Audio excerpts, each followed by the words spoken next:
Bora fazer a nossa análise completinha do terceiro episódio de X-Men 97, Fogo Encarnado.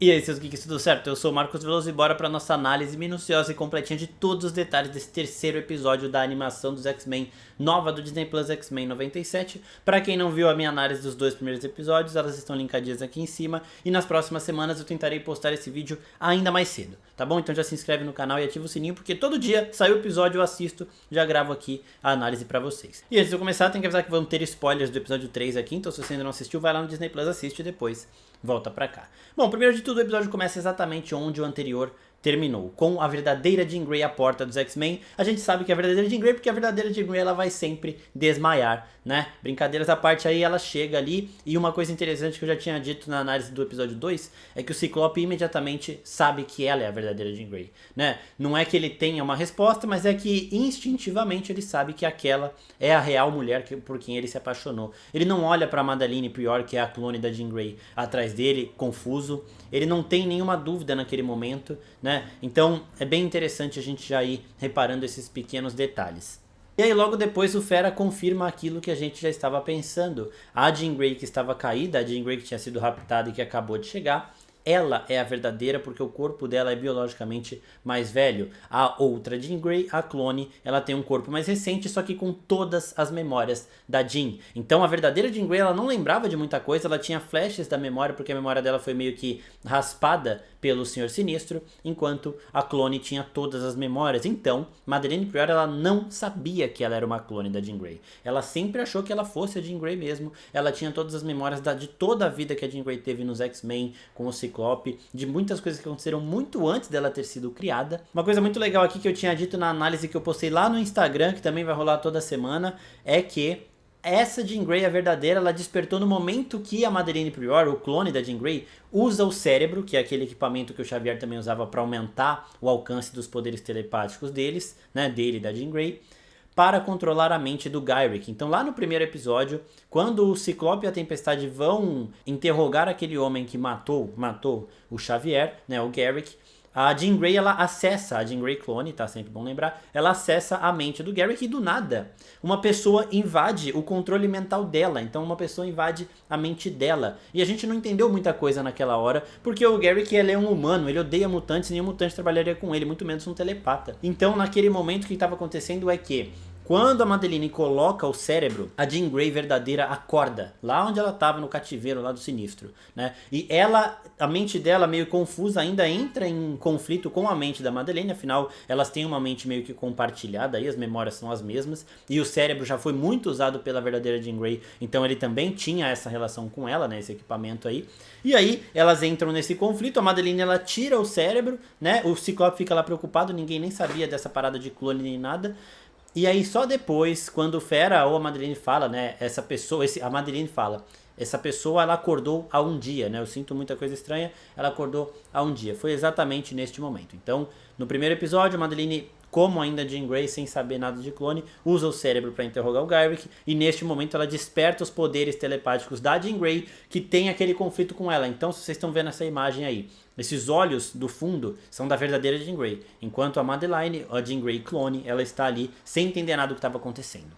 E uma coisa, gente, pra quem não assistiu a animação clássica e quer ver exatamente este momento que o Sinistro pega a Jean Grey e o Ciclope e começa essa experiência de clonagem, que ele fala as motivações dele, isso acontece nos dois primeiros episódios da segunda temporada em uma trama de episódios duplos. Então, segunda temporada da animação clássica que também tem no Disney Plus, os dois primeiros episódios mostram toda essa trama, o Sinistro sequestrando a Jean Grey e o Ciclope, e é aí que ele começa, que ele conquista o material genético, ele até fala pros dois ali, material genético de vocês eu vou usar para fazer coisas incríveis, porque ele realmente queria que um filho da Jean Grey e do Ciclope nascesse para se tornar esse mutante superior, o que acabou acontecendo. Ele é Nathan Summers, o Cable, daqui a pouco a gente fala sobre isso. Uma coisa legal aqui é que o Morpho continua fazendo as palhaçadinhas dele tanto com o Gambit quanto com o Wolverine, então ele sabe que o Gambit tá morrendo de ciúmes da vampira com o Magneto, ele dá uma zoada, ele também dá uma zoada no Wolverine, falando, né, que duas ruivas não foram o suficiente para ele foram demais, né, informação demais ali pro Wolverine, porque pra quem não sabe, ele também sempre foi apaixonado pela Jean Grey, só que a Jean Grey adora o Wolverine, ela tem sim uma relação diferente com o Wolverine, mas a relação dela de maior proximidade, o homem que ela ama é o Ciclope, né?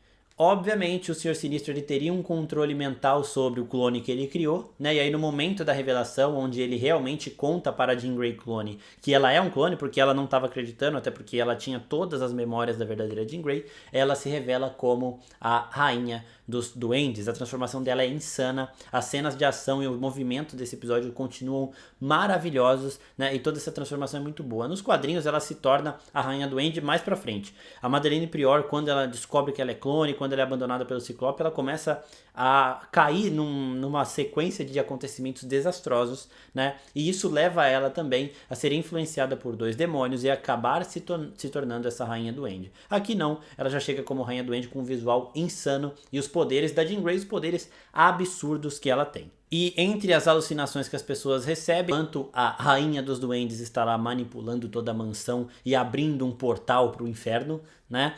A gente tem o Morfo tendo uma alucinação do Sinistro. Por quê? Porque também na animação clássica, o Morfo morre no primeiro episódio, só como ele se tornou um personagem muito popular, né, o pessoal deu um jeito de trazê-lo de volta. Só que quem ressuscita o Morfo é o próprio Senhor Sinistro, também usando ele para atacar os X-Men. E o Morfo se recuperou disso, mas ainda tem esse trauma, né? Então quando ele escuta falar em Sinistro, ele ainda tem essas alucinações. Tem um momento que ele está conversando com os outros X-Men nesse episódio 3, que ele se transforma na versão do Morfo que era do Sinistro, com esse olho, essa olheira roxa e bizarra, meio que um rosto de morto-vivo mesmo, né? Então é um trauma que vai seguir o Morfo a vida inteira dele, tanto que na abertura a gente tem ali o Sinistro meio que cercando, meio que assombrando o Morfo. Então isso provavelmente também vai voltar, porque o Sinistro deve ser o grande vilão dessa primeira temporada. Agora vamos falar aqui uma parada insana em relação a Jean Grey, porque ela é extremamente poderosa, mais poderosa até que o clone dela aqui. E a Jean Grey é quem chega, mesmo estando ali se recuperando com um corpo extremamente frágil, né? Ela chega controlando toda aquela situação e revitalizando a mansão. Sempre bom lembrar que o Magneto e a Vampira não estavam aqui nesse momento. Só que aí os dois eles chegam nessa exata hora ali, vem toda a situação rolando. E aí já partimos para o Sinistro e a Madeleine. Depois que a Jean Grey chega, a Madeleine vaza ali, chega para o Sinistro, entrega o Nathan Summers para o Sinistro. Afinal, ela tinha um controle mental para fazer isso.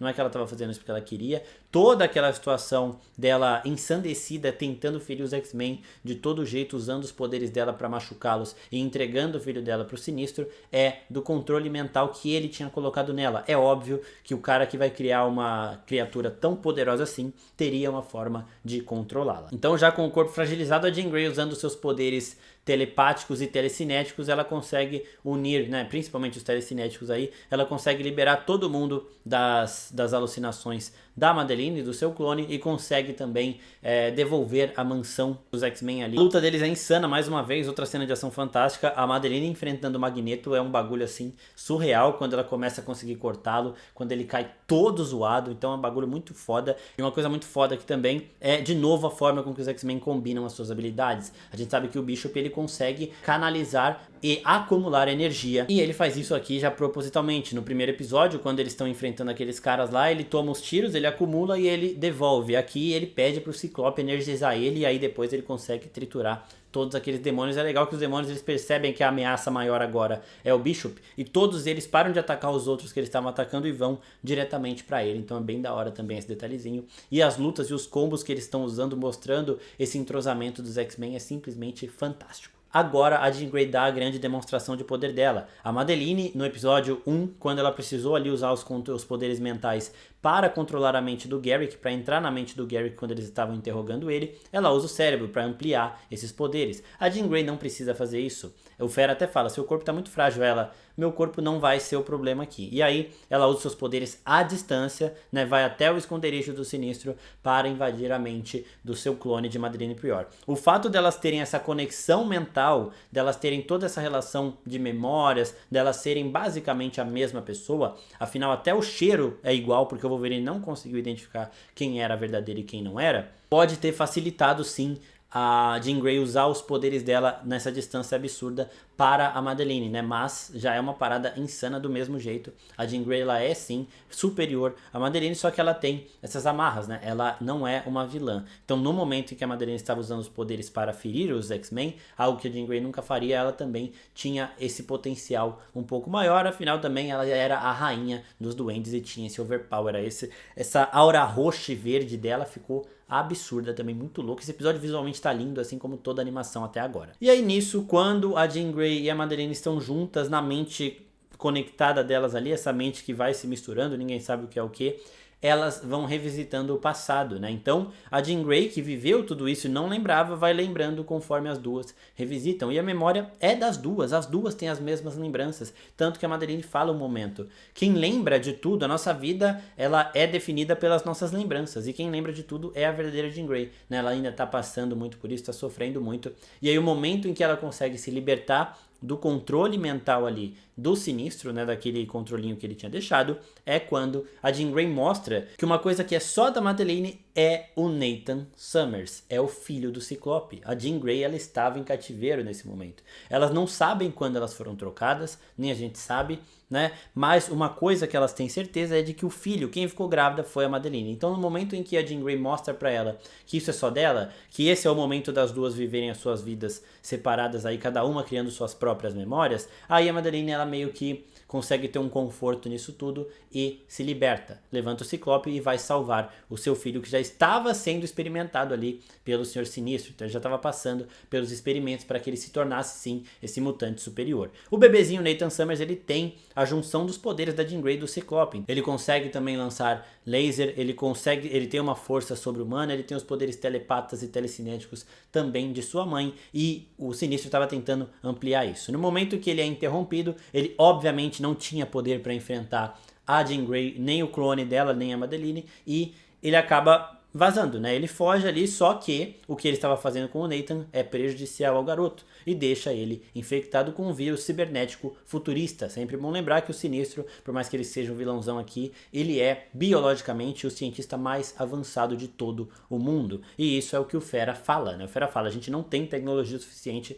para conter esse vírus. E aí o Bishop, que é um viajante do tempo, vai ao futuro, porque ele conhece um cara que consegue construir qualquer equipamento, e esse cara aparece nesse episódio, só que no tempo presente, daqui a pouco eu chego nele, né? Então, aqui nós temos exatamente o que acontece com o Cable nos quadrinhos, a gente vê isso acontecendo com o Cable do Josh Brolin em Deadpool 2, que é ele tendo que controlar esse vírus cibernético. Não é que ele cura isso, mas ele consegue controlar, e por isso que ele tem que viver lá no futuro. Uma coisa interessante é que eu falei, né, que ele tem esses poderes telecinéticos assim como a mãe dele, só que ele usa esses poderes para ir contendo o avanço do vírus, para impedir que esse vírus cibernético mate ele. Então é basicamente a forma com que o fator de cura do Deadpool funciona. O fator de cura do Deadpool vai curando ele do câncer conforme o câncer cresce, então isso não acaba nunca. E o Cable, ele sacrifica os poderes telecinéticos dele para impedir que esse vírus avance, isso lá no futuro. E aqui nós temos um momento Ciclope pai de bosta, né, porque ele fala, não quero que meu filho cresça sem pai, não sei o que, e aí ele simplesmente, ao invés de ficar lá com a Madeline, que agora já tá junto ali com eles, ela já aceitou toda essa situação, ela e a Jean Grey já se entenderam, ele simplesmente vaza e deixa a Madeline lidar com a despedida do filho dos dois ali, sozinha, né? Então, eu não quero participar disso, eu não quero que meu filho cresça sem um pai, eu não quero ser igual ao meu pai, então eu vou fazer a mesma coisa que meu pai fez e vou vazar daqui, né? Faz muito sentido realmente, Ciclope, parabéns, paizão do ano. E aí a Madeline, ela fala pro Ciclope, eu garanto pra você que o nosso filho não vai se sentir abandonado. E aí ela conecta a mente dela com a dele, para que ele saiba, né, que ele tem paz, para que ele entenda o que aconteceu mesmo sendo muito pequeno. Essas memórias vão ficar na mente do bebê Nathan Summers quando ele for crescendo, então ele realmente nunca vai se sentir abandonado. Quando o Cable aparece na animação clássica, eu já falei disso nos 2 primeiros vídeos lá de análise, a Jean Grey impede o Ciclope de atacá-lo, né, e fala, ele vai ser muito importante para o nosso futuro. É um easter egg muito singelo, porque o Cable estava viajando no tempo para proteger os mutantes, né, para impedir que os mutantes fossem exterminados. Então, a fala da Jean Grey naquela época, que ninguém sabia que ele era filho dos dois ali na animação, ela funciona para tipo, ele vai proteger o futuro dos mutantes. Só que ela estava falando com o Ciclope, estava falando especificamente dos dois, que eram os pais dele. Então isso fica muito mais como um easter egg fantástico, e agora a gente teve de novo essa relação dos dois avançando. A Jean Grey e a Madeleine Prior, elas se despedem, aí a Madeline declara esse nome, né, Madeleine Prior, me chame assim, até então ela estava sendo chamada de Rainha dos Duendes ou clone da Jean Grey, e elas seguem cada uma para um lado, e aí essa trama, provavelmente a Madeleine volta aí, mas a trama dela aqui já se encerrou de uma forma diferente dos quadrinhos, né? Eles deram uma consertada, ficou bem legal, eu gostei. Achei meio rápido, gosto da personagem, espero que ela volte. O visual dela como Rainha dos Duendes é insano, é fantástico. E ver uma Jean Grey vilanesca que não seja também a Dark Phoenix é bem legal. E agora nós temos uma cena pós-créditos, digamos assim, é antes dos créditos, mas é um finalzinho ali que não tem a ver com a trama do episódio, que é da Tempestade. Tempestade aprendendo a lidar com a perda dos poderes dela, né? Agora ela não tem mais esses poderes. E essa situação ela é permanente até que chega Forge, o cara que no futuro vai criar o equipamento para salvar Nathan Summers, o cara que o Bishop viajou para o futuro para encontrar, ele está aqui também. E qual que é o poder mutante dele? Por que que o Forge, o Bishop fala, né? Eu conheço um cara que pode criar qualquer coisa. E é exatamente isso. O poder mutante do Forge permite que ele tenha um entendimento tecnológico absurdo e consiga criar qualquer equipamento que ele pense. Nos quadrinhos ele chega a substituir o Tony Stark quando o Tony Stark não quer mais construir armas para o governo. Ele é um mecânico com poderes mutantes para tal. Ele tem um talento intuitivo super-humano para criar equipamentos mecânicos. É ele que cria os equipamentos que o Bishop usa para viajar no tempo. É ele que vai criar o equipamento para salvar o Nathan. E é ele também que neste tempo atual vai ajudar a Tempestade a recuperar os poderes dela. Não só por isso, porque ele tem, né, essa mutação de tecnológica, né, de criar esses equipamentos tecnológicos. Ele cresceu numa tribo Cheyenne e foi treinado em feitiçaria xamânica. Então, além de ele ter esse conhecimento tecnológico absurdo, ele tem também um conhecimento mágico e espiritual insano. Então, acredito que ele vai usar o conhecimento tecnológico dele para salvar o Nathan no futuro e vai usar mais esse conhecimento dele xamânico para salvar a Tempestade no tempo presente, para devolver à Tempestade os poderes divinos, praticamente divinos, que ela tem, transformando ela de novo numa das mutantes mais poderosas de todo, ameaça nível ômega detectada. Diz a previsão do tempo. Ameaça nível ômega detectada. Uma coisa bem legal aqui é que na animação clássica o Forge aparece tanto no futuro quanto no presente. No presente ele lidera a X-Factor, que é uma equipe do governo, uma equipe de mutantes do governo, que tem ainda também o Homem de Gelo, que era um dos X-Men original, que aparece naquele quadro que o Ciclope vê com a Jean Grey no primeiro episódio. Então é bem legal ver que ele está aqui, né? Vamos ver o que vai acontecer com ele, porque nessa realidade onde ele está ali ajudando a Tempestade, ele teoricamente deveria ser o líder dos X-Factor, que tem também o Homem de Gelo e outros mutantes que a gente conhece. Eles têm um episódio ali na animação clássica que aparecem e tem um rally-rola ali, um enfrentamento com os X-Men, que é bem legal, né? Então veremos cenas dos próximos episódios. O Forge e a Tempestade, eles desenvolvem também um romance e provavelmente nessa trilha de autoconhecimento dela se descobrindo, a Tempestade tentando entender melhor a vida dela sem os poderes e também recuperar os seus poderes, eles vão sim se aproximar e acabar tendo esse relacionamento aqui também. Então é bom a gente pontuar aqui antes de encerrar o vídeo que o mesmo cara que o Bishop foi procurar no futuro, o Forge, é o cara que no presente vai ajudar a Tempestade por conta das habilidades e conhecimentos tanto xamânicos e espirituais quanto mecânicos, por conta da mutação que ele tem. Espero que vocês tenham gostado dessa análise. Se gostou, se inscreve no canal, curte aqui, manda para seus amigos e até a próxima, pessoal. Tchau, tchau.